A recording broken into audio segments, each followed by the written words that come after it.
There's a rumor online that if you go to a specific subway station late at night, you will receive a call from a mysterious male caller. You shouldn't answer it and continue to your destination. If you do, you may never be seen again. Olive believed this was false and set out to prove these rumors wrong. She stepped off the bus, fixing her backpack to her shoulders. As she looked around the empty station, the train made one last call before setting off. Olive's phone rang. She retrieved it from her pocket and answered it. "Hello?" "Olive," a male's voice responded in return. She was confused as she had never heard this person's voice before, but he seemed to know her name. "Yes, who is this?" Olive questioned. The person on the other end was quiet before speaking again. "Can we meet?" he asked. "Meet me?" Olive needed clarification as to what he meant. The sound of metal scraping against bricks reached her ears. Olive looked around, tense and on edge because she was alone, especially since there was no sign of any vehicle or person. "Stay where you are, Olive, and I'll be right there." The call ended with a click. With her heart thumping loudly in her ears, she found a place to hide. Olive waited for the mysterious person to show up. When he didn't, she let out a sigh of relief and stepped out of her hiding place. "Olive," a male's voice whispered from behind her. She stiffened and turned to face this mysterious person. His face was hidden behind a white wooden mask with black swirls for eyes, jagged, misshapen points for teeth. "I found you," he added, and silenced her scream with a hand over her mouth, dragging her into the darkness of one of the many tunnels. The following morning, the subway attendant opened the information booth when he noticed a bloody handprint on the outside of the glass. How strange, he thought to himself. He knew he'd cleaned it the night before. Had something terrible happened? Looking at the pile of missing posters he had received from main office, he sighed, brows furrowing as he frowned. There have been so many disappearances lately, he muttered, cleaning off the handprint as if it had never been there. Olive's picture and the others who had met the same end or different fate were added.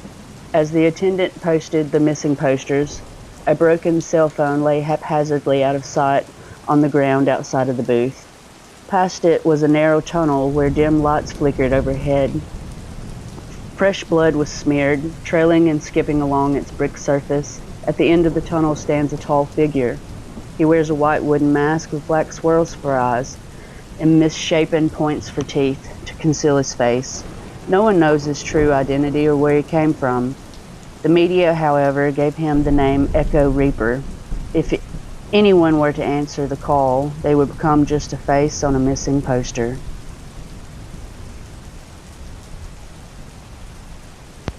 I saw my first severed foot last week. It was floating right there in the calm blue water, nestled within an expensive-looking sneaker. The broken ankle bone poked up through the top of it, removing any doubt of it just being a shoe. I screamed my lungs out when I saw it. My best friends, Julie, Rachel, and Rachel's boyfriend, came running to the side of the boat and gasped. A bloodied, severed foot floating in the ocean right next to our boat. The news said they didn't suspect foul play, not in any of the feet they had found. They labeled them as victims of suicide, or something about the loneliness epidemic and all that, apparently believing all the feet belonged to desperate jumpers off a local bridge. I knew better, though. My friends knew better.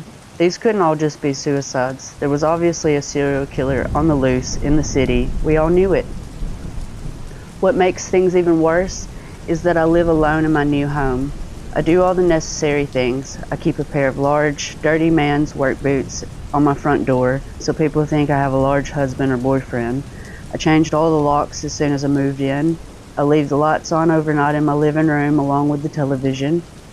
I even have a Ring doorbell to see if anyone comes to my door. The only bad habit I have, though, is that I leave my front windows wide open. Anyone that comes to the front door can see right inside when I'm home.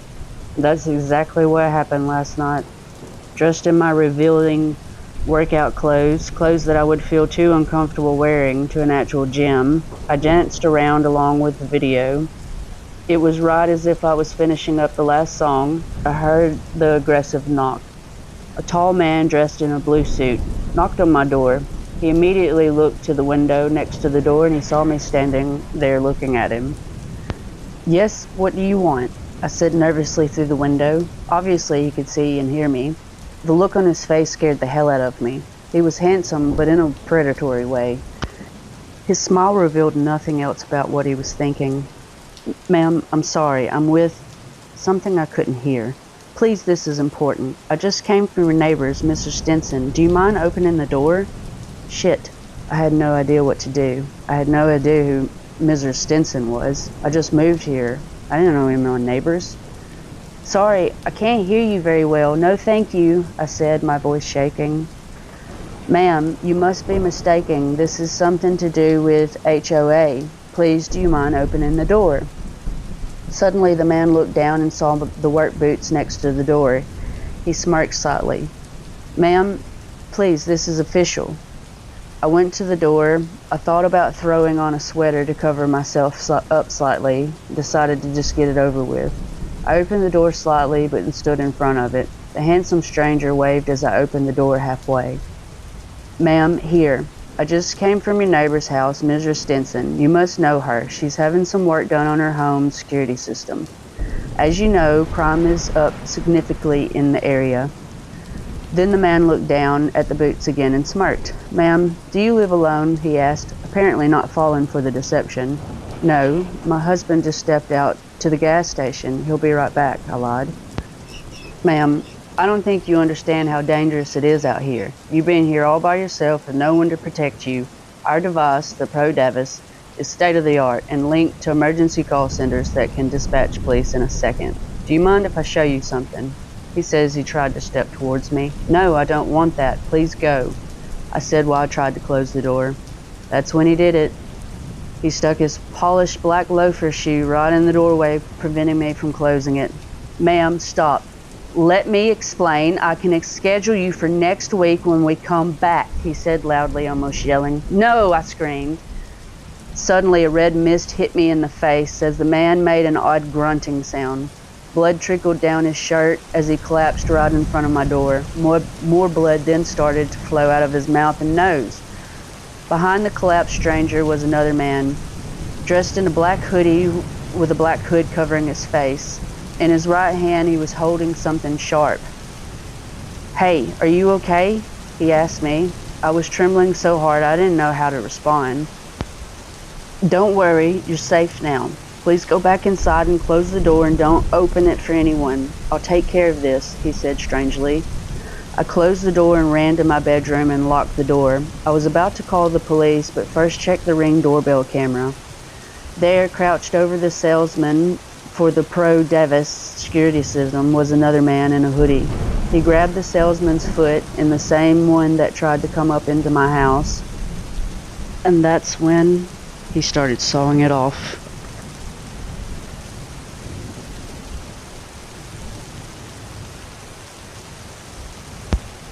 I was at work on a late shift when I got a call from my next door neighbor. My neighbor, I'll call him Ian for the purpose of the story, was an older guy, I believe nearing his 50s, and was nice enough, although we only ever really spoke unless we happened to be going in or out of our houses at the same time. Even then, he mostly asked me what I thought about the weather, or neighbor's flashy new car, street gossip mostly. He never called me. We had each other's phone numbers for emergencies, and we had never used them outside of the understanding. And so when I saw that he was calling me, I immediately answered, even though I was at work. Now, Ian's a pretty big guy. He used to work in construction, I believe, and while he isn't exactly Jason Momoa, I always saw him as a don't even try to fuck with me kind of guy. So when I answered the call to hear him blurt, "Are you home?" in a panicked, jittery voice, it had me instantly worried. After I told him that I was at work and he had me clarify several times that there was nobody else at home, I heard Ian breathe a huge sigh of relief. He told me there was 2 men dressed in black outside my house carrying large knives. Machetes, he thought, but it was late winter afternoon in the UK and already dark, so he wasn't entirely sure. And according to him, they seemed to be messing around the windows and the door. He said it looked like they were trying to figure a way to get in. I asked if he had called the police, and he said no, not yet. He wanted to make sure there was no one in the house. If there was, he was planning on going out there and sorting the situation out himself instead of waiting for the police to arrive. As I said, tough guy. And looking back, it warms my heart to think that a man I only ever spoke to in my driveway had even considered facing off those two men if he knew anyone was inside my house. Sorry, I'm getting sidetracked. Anyway, I thanked him and said I was going to call the police, and before I hung up, I made sure that he had all his doors locked, etc. Ian said that everything was locked, the lights at the front of his house had already been off anyway, and that he had grabbed a crowbar from his garden shed just in case. I hung up, called the police, and they told me they were sending units over right away. The two men were arrested just as they were entering my house through the window they had jimmed open. The end, right? No, because that is when the weird shit happened. The next day, I knocked on Ian's door. He's a whiskey man, so that morning I'd gone out to buy a bottle for him, and when he opened the door, I handed it to him and thanked him for calling me the day before. His forehead kind of wrinkled and he frowned a little bit, but he took the bottle and then asked me if I wanted to go inside. I accepted. As we sat in his living room, I thanked him again for the call. One of the guys had been my ex, absolute psycho, and tied up with a lot of dodgy shit, which is why I ended things with him. And the other had been his equally dodgy mate. They had told police that they had planned to get inside my house and wait until I got home. Although they wouldn't say what they were planning on doing next, I'm glad I never had to find out. Ian was still looking at me weirdly, like he thought I was crazy or something, but I just chalked it up to him feeling sorry for me, as well as the fact that I was still pretty frantic about what had happened, and the adrenaline from it all was probably making it sound like I was a bit of a nutter. Still, it made me shift in my seat a little, and I chuckled kind of nervously and said something along the lines, "So yeah, I was really grateful that you called, and that you were willing to go out there yourself if I had been home. That's why I got you whiskey, but I wasn't sure what brand you normally..." Ian raised his hand, cutting off my sudden spout of nervous babbling. He was staring at me in a weird, gentle way, which I'd never seen him do before. It was then that I remembered that he had kids much older than me and who I'd never met, and that he wasn't just some miniature Hulk-looking bloke that sometimes smiled at me if the sun was out. He asked me if I was okay, but he asked as if he had already decided that I wasn't. I told him that yes, I was, and that I was just a little shaken up. I told him what the police had told me, that they believed my ex and his friend may be connected to other crimes in the area, and whether or not they ended up actually getting convicted for them, they would both be going to prison for a while. So I wasn't too frightened. But Ian shook his head and said that wasn't what he meant. So then I asked him what he was talking about. He said he never called me. I was obviously incredibly confused and shook my head, insisting that he had. He had called, which is how I knew that the whole thing was happening, which is why I called the police. Ian swore up and down that he hadn't called, saying that he only realized anything was happening at all when the police showed up. I refused to believe him, and after a bit of back and forth, Ian pulled his phone out and showed me his recent calls. Just like he had said, my name wasn't there. And so, still in disbelief, I checked my own phone, and there it was. The call I made to 999, and before that, the call I made to my dad the day before. Ian's name wasn't there either. It made no sense. I told him over and over he absolutely called, because how else would have I known to call the police? He promised me that he hadn't, and he offered to show me his ring camera footage from his front door. I, of course, agreed. This is the weirdest part. The first part of the clip showed Ian going outside to put something in the rubbish bin. Then only moments after he disappeared back inside, the two figures could be seen walking up the path. They went straight for my house. While the camera's range didn't pick up, it must have been when they pried my window open. Then less than a minute later, the police car showed up to arrest them as they were crawling inside the gap. It didn't make any sense. It all happened so quickly that there would have absolutely been not enough time for Ian to spot them, call me, and then for me to call the police, and then the police show up. Ian promised that the clip wasn't sped up, and when I looked at the timestamp in the video, the seconds and minutes appeared to be moving at an accurate speed. And that's when something clicked. I went back to my phone and opened my call history. I rang 999 at 6:23 p.m. The ring footage that Ian showed me didn't show Ian go outside to the bins until 6:29. which was before my ex and his friend even showed up. It didn't make any sense at all, and I couldn't really bring myself to believe it. I asked Ian how on earth I would have known to call the police without being told that something was happening when I don't own a Ring camera or anything like that. And then I asked him how could have I known something was happening before it ever actually happened. As far as I know, I'm not fucking psychic. But Ian had no answers for me, and the last few minutes of my visit were spent talking him out of calling an ambulance for me. It's been years and I still don't know what happened. I was always too embarrassed to question Ian about it further, and we haven't contacted each other at all since he moved away a few months ago. I've looked online for some answers, but all I get are websites about premonitions or warped timelines and that kind of thing, and I'm not sure that I believe in all of that. But at the same time, I've never been able to find any reasonable answer for any of this.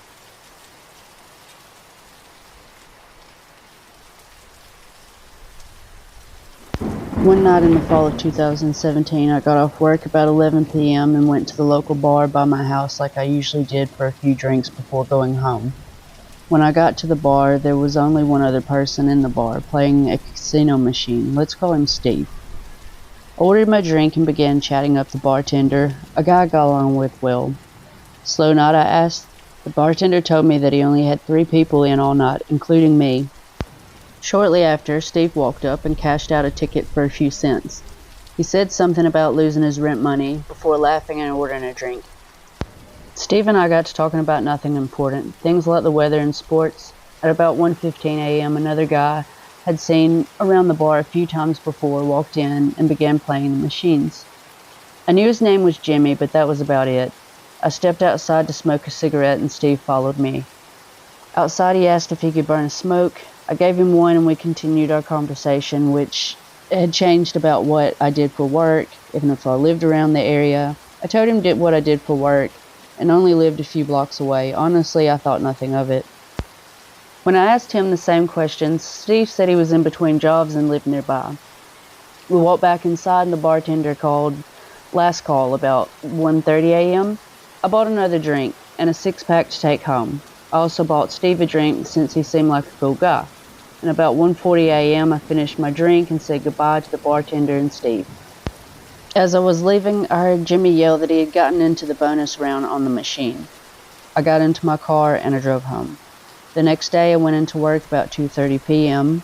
When I arrived, I went into the locker room and began to put my uniform on when my boss walked in saying that he needed me in his office immediately. I followed him to his office, and when I entered, there were 2 detectives waiting. The boss told me that they needed to speak with me before leaving us alone in his office.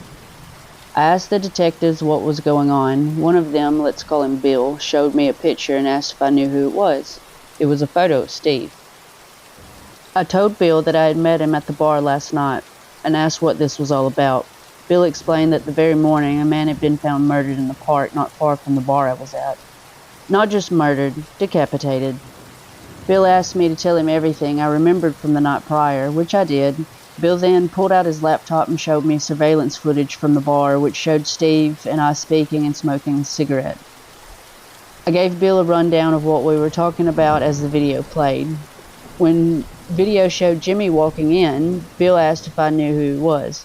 I told Bill I'd seen him around a few times at the bar, but I'd never spoken to him. Video showed me leaving the bar about 1:45 a.m. Bill asked where I went next. I showed Bill video from my Ring camera, which showed me arriving home at 1:50 a.m. and not leaving until I left for work the following afternoon. Bill explained that it had been Jimmy's body they had found the morning in the park. He said he had an uncashed ticket in his pocket for $5.60 from the bar. Bill said that when he had seen me on the camera, they had to interview me, and the bartender told them where they could find me. Bill also said that they had found Steve walking down the street a few blocks from the scene covered in blood. As it turns out, Steve was recently homeless and had a history of mental illness. When Jimmy won $5.60, he attempted to cash it out, but was able to do so since the bonus round went past 2 o'clock, and the bartender could get in trouble for cashing his ticket that late. The bartender had told Jimmy to come back the next day and cash it. Steve, having overheard that Jimmy had won a decent amount, had planned to rob him for it. Steve confessed that he followed Jimmy, who had walked to the park near his house, where he tried to rob him at knife point. When Jimmy fought back, he cut Jimmy's throat to take the cash, which he didn't have. Steve said he had to cut off Jimmy's head with his knife as an attempt to conceal the body. According to Steve, when he realized that he wouldn't be able to hide it, he became scared and left it there. Steve pled guilty in court and was sentenced to 85 years in prison.